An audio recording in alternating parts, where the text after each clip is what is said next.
In a statement issued on Wednesday night, the Kaduna State Police Command spokesperson, DSP Yakubu Sabo, said 3 rescued persons who were among the 6 abducted victims were released by their abductors due to the prompt response and coming of the scene of the incident by policemen and other security agents. But the family has disagreed with the police, saying they paid ransom.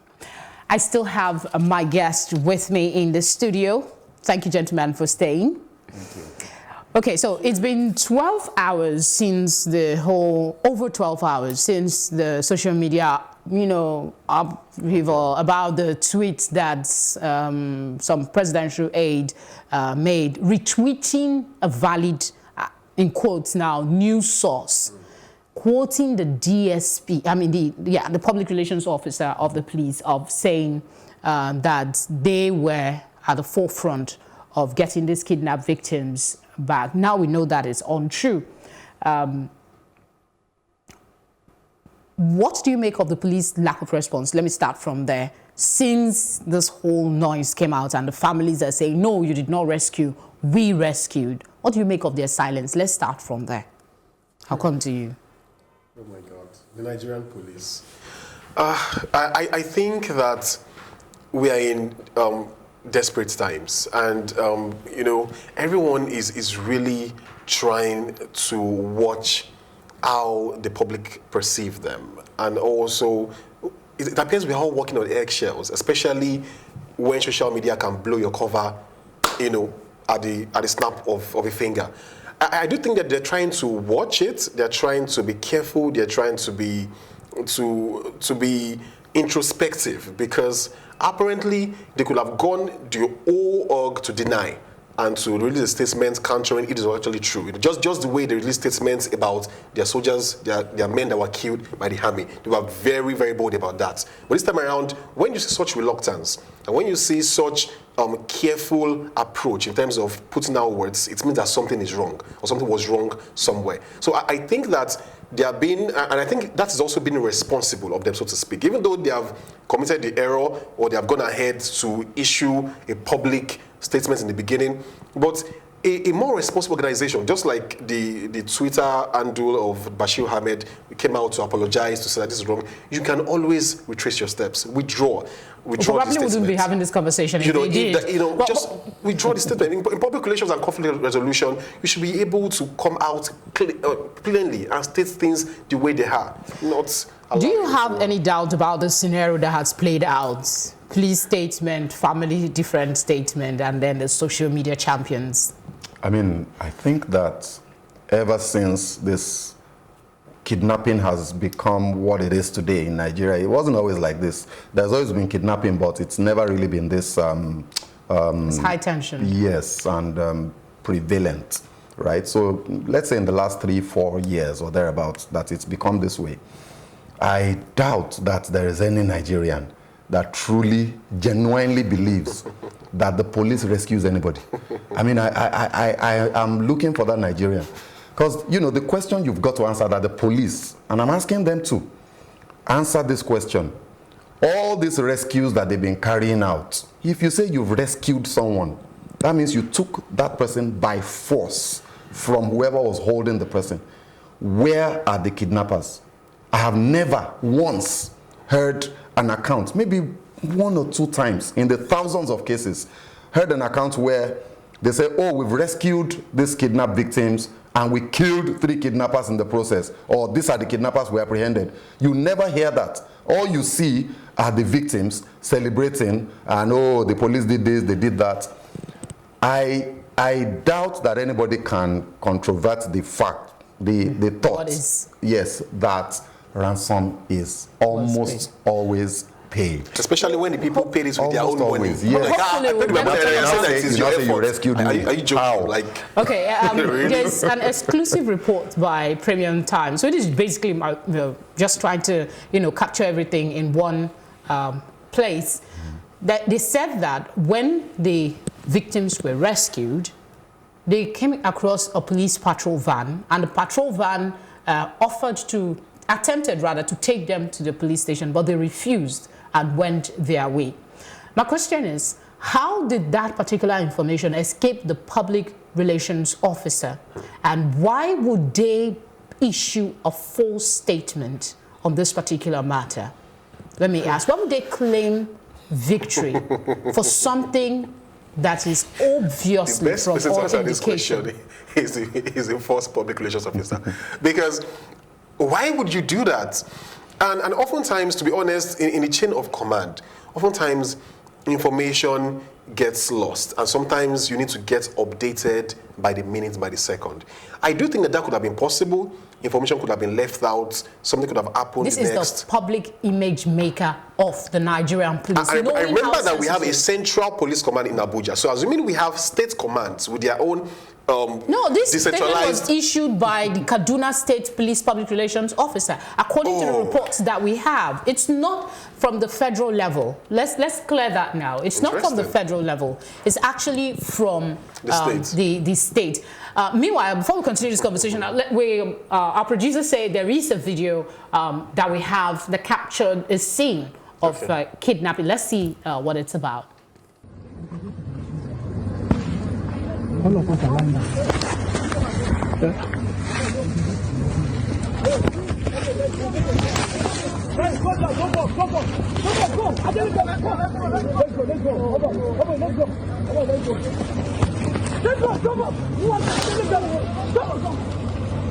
But can we drive out?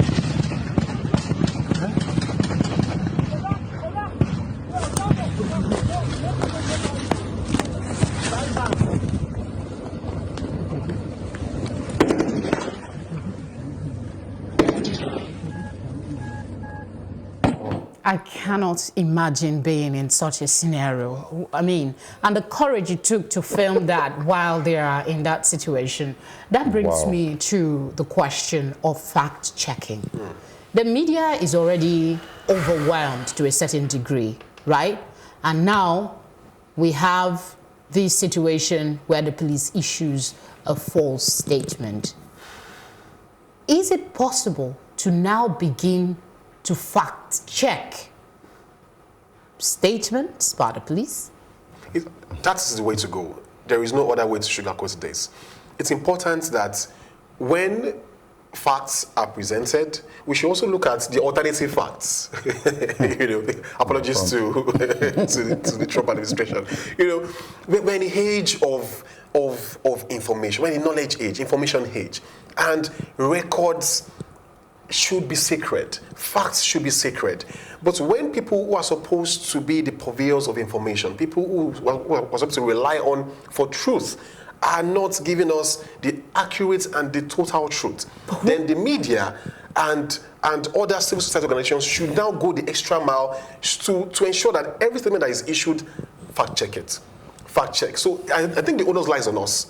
Is it possible? You imagine the number of press releases that comes out across the country. Absolutely. Is it possible? Is that not maybe, overburdening an already choked system? Let's say the media, for instance. I think it's important to also note. Look, first of all, if the police puts out a statement, I mean, for God's sake, this is the police force. When they put out a statement, that's a fact. It should be a fact. Should be the only so that should be, so if I wanted to fact check whether ransom was paid or not, I should go to the police.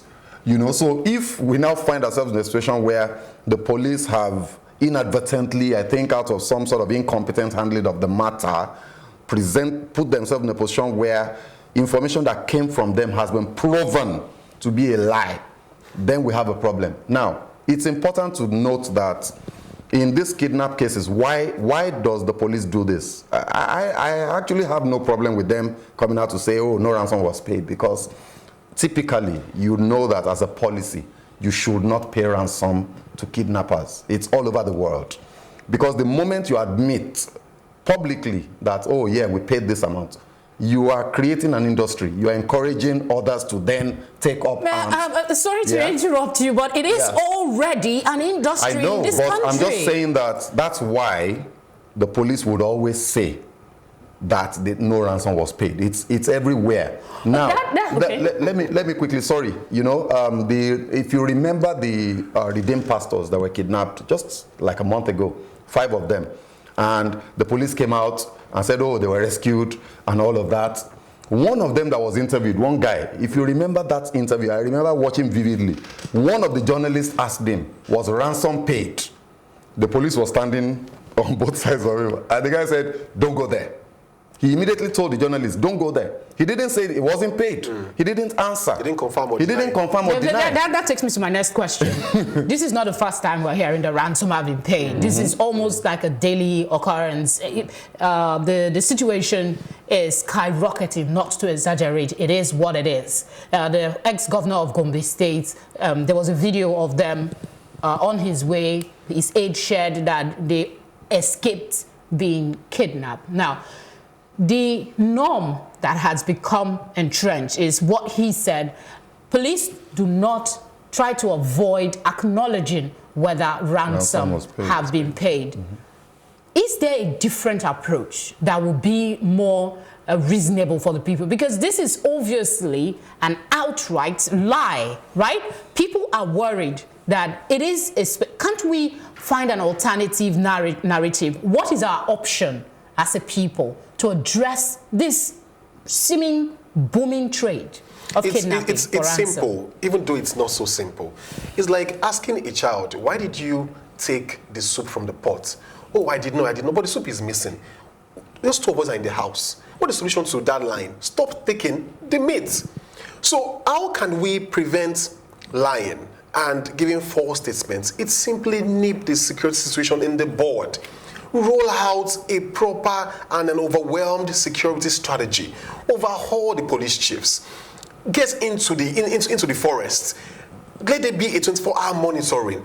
You know, raise these people, raise them off the streets, the bushes, clear them off, arrest, prosecute, and stop this. Because if not, we will keep having new releases, new false press releases every day. It will never stop. And this thing is very sad. It's because it doesn't come home so badly. It's people that has touched that know how terrible this is. It's traumatic. It's life-changing.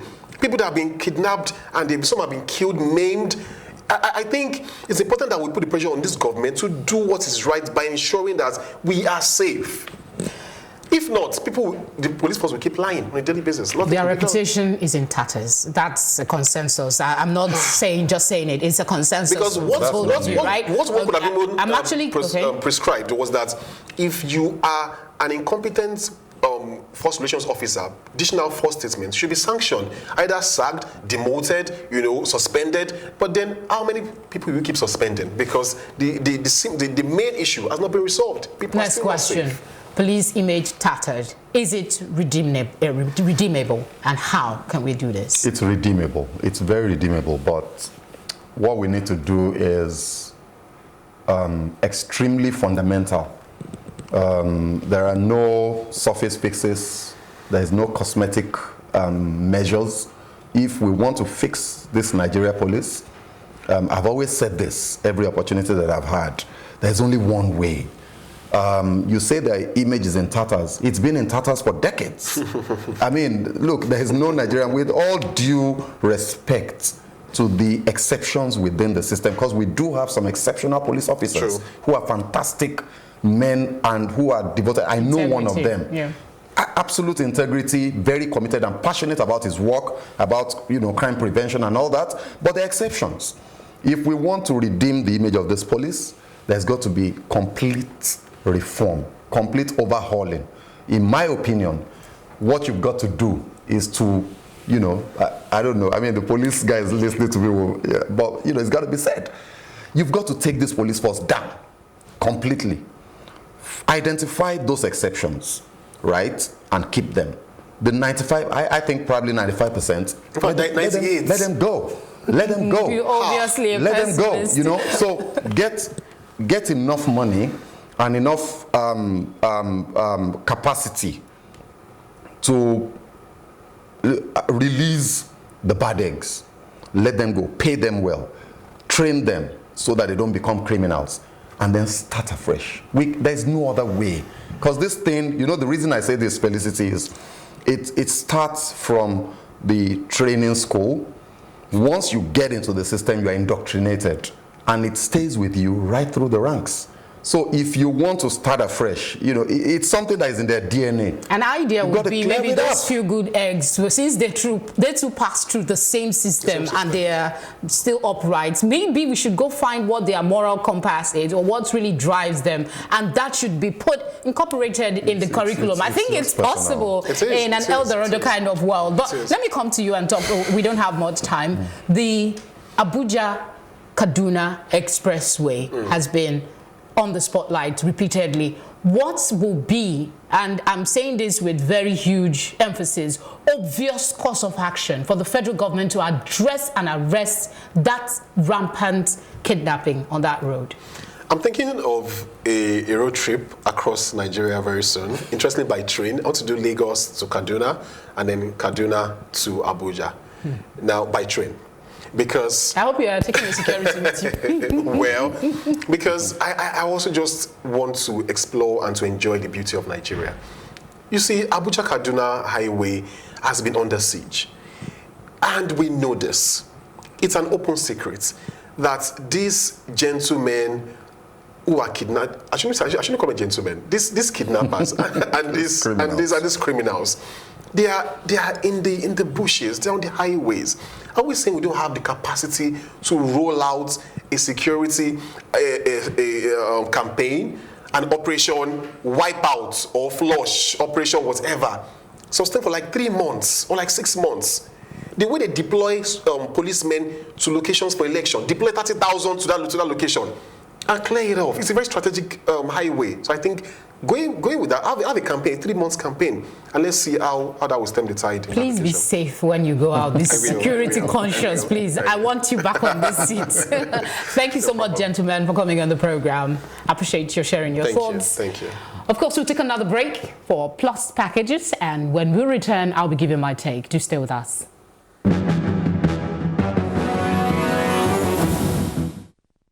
Broadcasters and information experts have tasked the federal government to be more open and transparent to the media.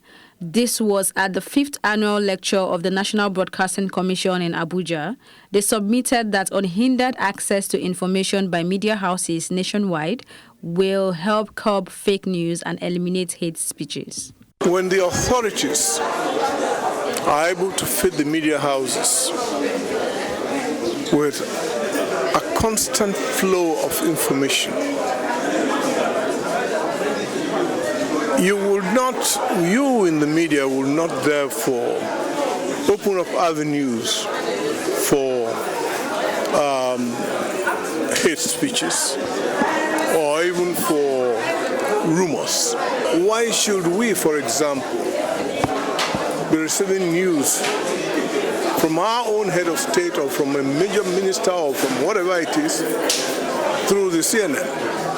Why are the authorities more exposed to the foreign media than to the local media, who should indeed be receiving the media and disseminating it to the foreign media? Why is the reverse the case? If the broadcasters has to be responsible and meet the challenge of Nigeria and help to build an integrated country, 2 things need to happen. One is that fake news is a problem, but for the broadcasters to help, they must have access to information. The broadcasters must have access to information. That way, if government make themselves available to the broadcasters, issue of fake news will be reduced. I think that one of the things that we can do as a country is, one, remove religion, remove ethnicity, remove state of origin in our registration. It shouldn't be a condition for employment. It shouldn't be a condition for promotion. It shouldn't be a condition for election.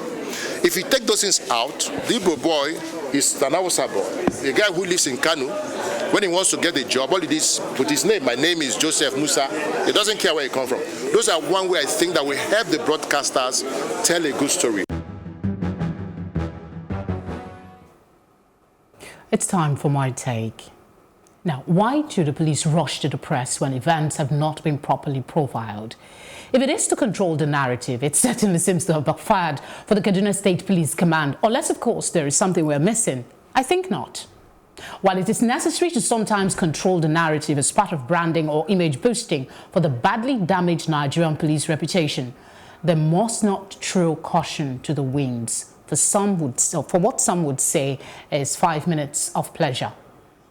Further, the backlash against the presidential aide for reposting a report from what he believed to be a legitimate source was unnecessary. All blames lie squarely with the Kaduna State Police image maker. But then again, blame trading is irrelevant at this time.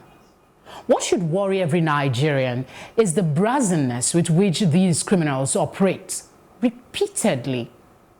Now, our guest hammered on the place of purpose-driven leadership for this country. That is important. Also important is for our security agencies to stop being so intrigued with claiming accolades in the press and face squarely the task of securing this country and her people with all that they have got. They should let their work do the talking. And that's our program tonight. Please remember to share your thoughts on our social media pages at Plus TV Africa. Until next time, thank you for watching and bye for now.